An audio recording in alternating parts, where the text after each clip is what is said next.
And then welcome to this session on virtual internships, but more important on international virtual internships. You will already see that there's a message to you all in the chat, particularly also on evaluation after this session. So we hope that you will take the few minutes after this session to also complete the evaluation, and we will remind you of that again as soon as we've completed this session. It is my pleasure to co-host this session this afternoon with my colleague Margje van Wijk-Geurts. I am Huba Boshoff. I am the head of NAFIC NISO South Africa, and I am sitting today here in my home office in Pretoria to share a little bit with you on virtual international internships, something that I am sure many of you have been confronted with in the last months, and if not so, we hope that today's session will give you some ideas on how we can utilize this type of internship in the future. Margje, over to you. Thank you, Huba. Before I forget, you turned your camera off. I don't know if that was intentional, but just wanted to let you know before I forget. Okay. It was intentional because I can't see my face anymore, and then I might look strange to people. That's true. Okay, my name is Margje, and I am a senior policy officer within the Student Mobility and Retention Unit at NAFIC in The Hague. I'm coming to you right now from my home office as well in Amsterdam, but normally you can find me at the office in The Hague. And we have, from The Hague, been very much involved with the development of the virtual internships that is taking place at several of our offices abroad right now, actually, as all of our activities have gone online, which is, I'm sure, also the case for you. So let me not take too much time to further introduce myself and hand it over back to you, Huba. Thank you. So what are we able? I think one of our main questions when we started working on this session is what will we be able to cover? We do have an idea that there's quite a mix in the room, so that's great, and we hope that the content, we also planned our content. So then the next question, show of hands, who of you have actually been involved with a virtual internship, and you are most probably then the authority rather than myself? Anybody that have experience with supporting? Okay, I see one, I see a few hands. Great. All right, so we would also like to hear from you. So please, where you want to contribute, please put up your hand and we will bring you into the conversation, because of course today is really about learning from one another and not just from the two of us facilitating the session. We also want to get an idea, and for those of you that do have access to the chat function, please put it there, and what we'll do is we'll create a word cloud and we'll put it in the presentation and share with you afterwards. What are some words that you associate with a virtual internship? Any words, it can be literally anything, but if somebody says to you, virtual internship, what comes to mind for you? I see independence. Oh, thanks, Danila.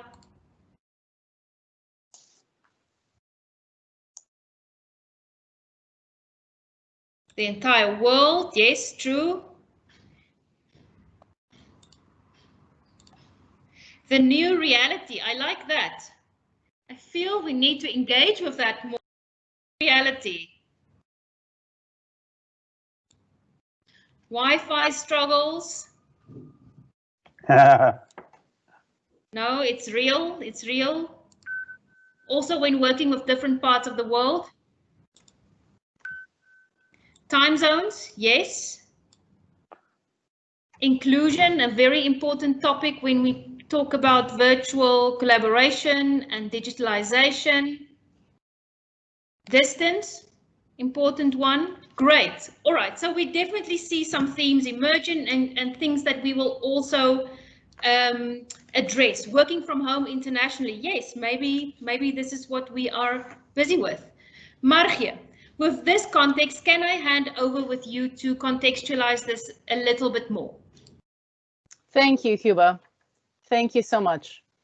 Indeed, before delving further into the specific topic of virtual internships, we wanted to touch on the context just a little bit to really emphasize that online learning is not a new thing. Telecollaboration, as it was called in the 90s, in which classrooms were communicating with each other through a computer-based system, already emerged in the 90s in language teaching. Open courseware at the beginning of this century, where faculty, teachers started sharing their materials and resources in classrooms. And of course, MOOCs, since 2011, 2012, have proliferated. So online learning is not a new thing. It's something that we have done for quite a number of years now, and the virtual internships fit into that. International online learning is also not new. E-twinning was launched in 2005 by the European Commission as their main action in e-learning. It's a program and platform for international collaboration between schools with financial support from the Erasmus program. COIL is a term that is also being used more and more. It stands for Collaborative Online International Learning, and is just another term for the same kind of online international collaboration that we are talking about. And internationalization at home, of course, is really what we are talking about. Internationalization at home is a term that's now used within primary education, secondary, vocational, and higher education. And online internships are a form of internationalization at home, a way of providing students the opportunity to gain international skills without having to move across borders, physically move across borders. So we believe international online learning is really here to stay. It has been for the past decade, almost two, and it will be here even after the coronavirus has moved on, or after we have moved on because we have a vaccine. That means there are many more reasons, actually, that we believe international online learning is here to stay, not just because it is a possibility during Corona times. Huba, if you can go on to the next slide, please.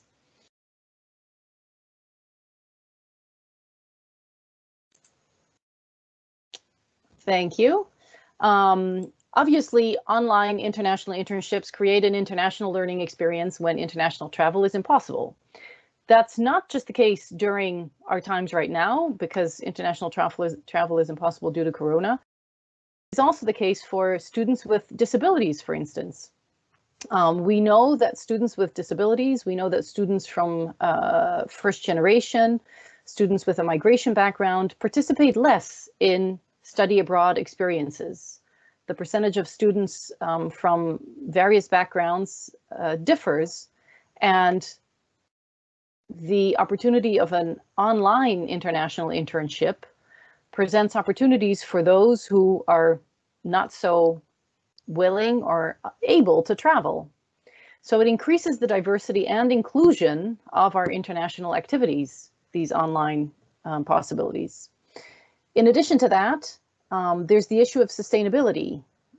In the past years, the carbon footprint that we are leaving behind due to all the traveling and flights is raising more and more debate, and an online internship is, of course, not carbon footprint free, but it is a lot less than the carbon footprint that is created by flights back and forth between destinations if they are far from each other. So that's another reason why we believe this online learning is here to stay. In addition to that, there are a number of 21st century skills that are developed as part of online international collaborations, in addition to the international skills that are developed. So skills such as digital literacy, learner autonomy, linguistic accuracy, those are all skills that are developed in addition to the intercultural awareness and the intercultural skills that are a part of the international collaboration. Those 21st century skills are sought after in today's labor market. Learner autonomy, awareness, digital literacy are all skills that are valuable in today's labor market. And in that way, an online international experience, an online international internship is, in a way, the perfect preparation for today's labor market. Just look at us right now, collaborating over borders in an online way, and this is our everyday reality right now.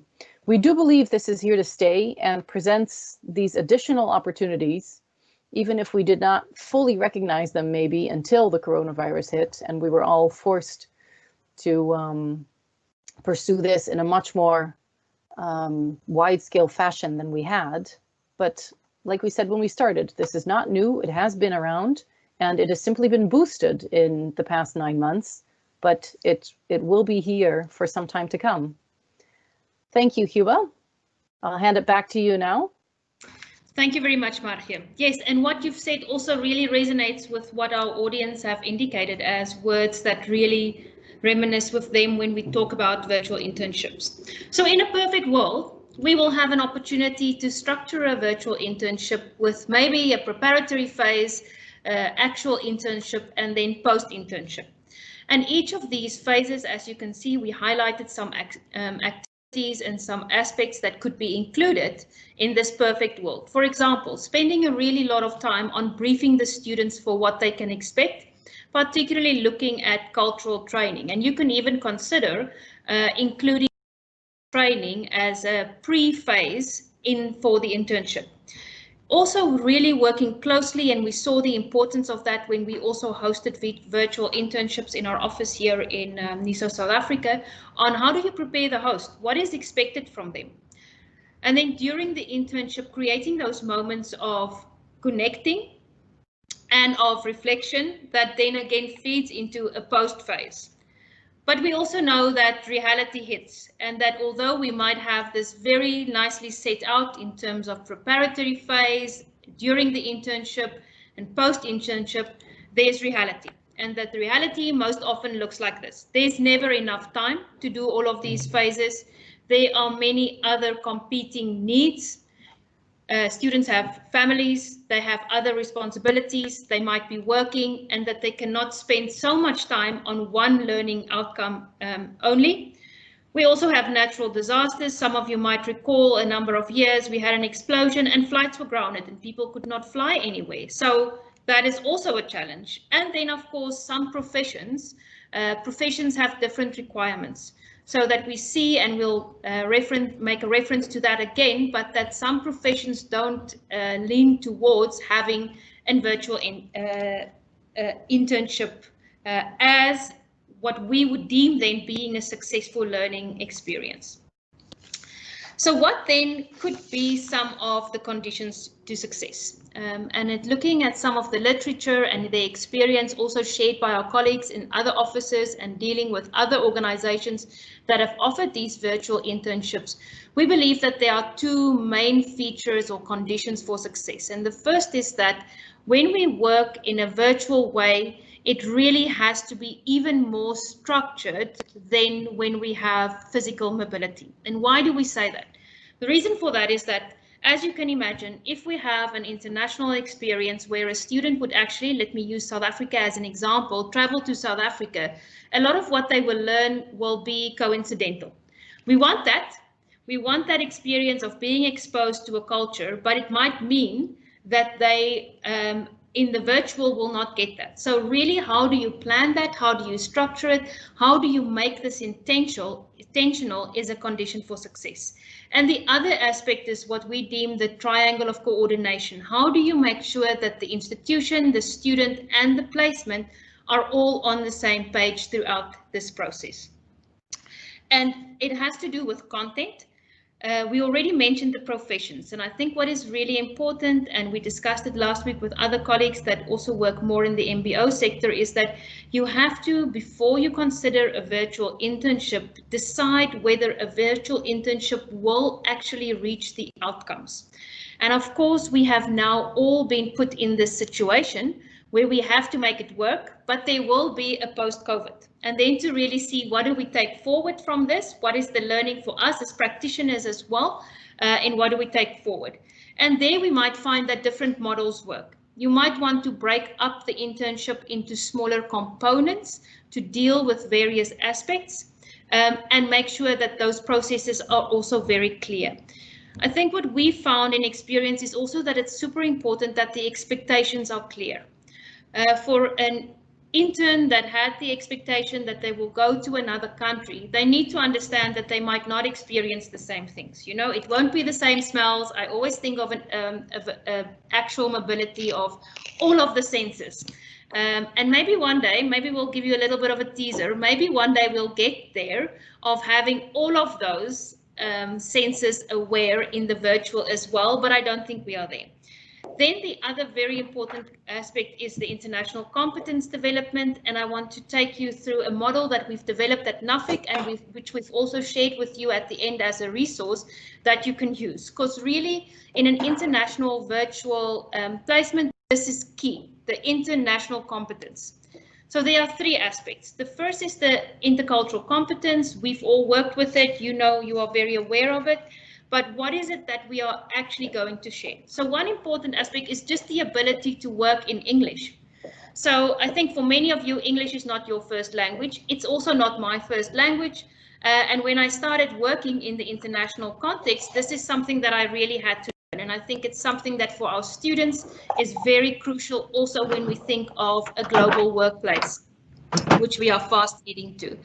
The second aspect or learning outcome is based on international orientation. So, for example, how can you engage with the host to share some of what is going on in their country with the intern? So we were very fortunate that in the time that we had a virtual intern, there was a lot of things happening in South Africa that we could also share with the intern. And then the personal qualities. I think it takes quite a special student, especially in the time that we are now, to say, I will take this opportunity and develop my qualities. And one of the things importantly is the flexibility. We saw in this session, we need flexibility, but also that ability to work independent. Because when you are online, there's not an internship host watching you all the time, or that will come past your office, or that can check in. So really that is something that I think will be enhanced through a virtual internship that might not have had the same prominence had it been on an actual mobility. All right, so some tips. Let me go through that quickly. We had some ideas that we wanted to put to you. The one is that we discussed in this session, you know, ideally we would like this great pre-phase, but it also means that you don't have the time. So one way, if you have multiple interns that will do a virtual internship, maybe you can join the host organizations. In the work that we do at NISO South Africa, we are always looking at how do we connect education and private sector, and even we've been able to link different parts of the private sector together through the work that we are doing. So maybe something like an onboarding event where you can bring all the hosts together will cut down on time. You create an opportunity for hosts to share, and you are then sharing the experiences in one go. And you can even do the same with interns. You can put them all together. Maybe you get to a stage where you have 5 interns in South Africa. We like to think big, or 10, 15, who knows, we can facilitate that. And you can link them together, because that again will enhance their international experience. Or you might want to consider linking them by region. So if you have interns going to different countries in Latin America, you can link them together. We've already said that one of the things that you really have to look at is the learning field, is the field that you are in actually geared towards a virtual workplace. And so something like customer services or marketing or social media might be leaning more towards a virtual internship than, for example, hairdressing. And then again, maybe in the latter, a blended internship would be a better option for you. And I think that is really important, to be able to understand and evaluate and then determine what is the best way forward. Margje, I don't think we want to talk through the list, but maybe if there are questions. Yes, I think that would be better. This presentation, all of you, so the resource list is available and you can click on all the links and look up the further information. If there are any questions that people would like to discuss right now. Yeah, thank you. We also included that. We have 2 pages of resources, but so that it's there for you, and we hope that we can add in time to this list as well. Any questions, comments? I see hands, but I'm thinking that it might be old hands. Can I have a question. Please. Tatiana Alexeyeva, Saxion. Can somebody share an experience of successful in virtual internship with us? I can certainly share the experience that we've had with an intern. He was due to start his internship at Nuffic NISO South Africa in April this year, but due to the pandemic, he could not. He's actually spoken on various platforms and he speaks very highly of his experience. And we decided to take a chance to see if we can do this virtually. His responsibility was on social media. It was part of his studies on social media at the Hague University of Applied Sciences. And he spent in the end, he spent a little under 6 months with us working on this. So we made him a valued member of our team. It did take a little bit more work from us as a host. So we shared the responsibility between the team. We were very clear on communicating with his university so that we were clear what are the expectations, and we also had to figure that out as we went along, because of course, as I said, some of it might have been much easier if he was sitting in my office in Pretoria. But we managed to reach his learning outcomes, but he also contributed greatly to our team. It was wonderful to have somebody sitting at that point on his farm in Maastricht to share. So the team also learned a lot from his experience and his understanding of how he now makes it work being a student at home. So that was a very positive experience, and we will be doing the same. Our next intern will start next week. He is a university intern, but I think the main message is really that it took a little bit more effort from us to understand what is needed and to be able to facilitate that communication between them. Huba, it's time. We'll start in a few minutes. Thank you, Puck. So with that, I will leave that. There's a little video that you can watch on your own time. But these are 3 of the NISO offices that have facilitated virtual internships, ourselves, India and Korea. My colleagues in India and Korea are keen also to hear from you, so you are welcome to reach out to them if you have students that are interested and that would like to take part. Thank you very much for joining us this afternoon, and I hope that you have a wonderful rest of the Week of the International Student.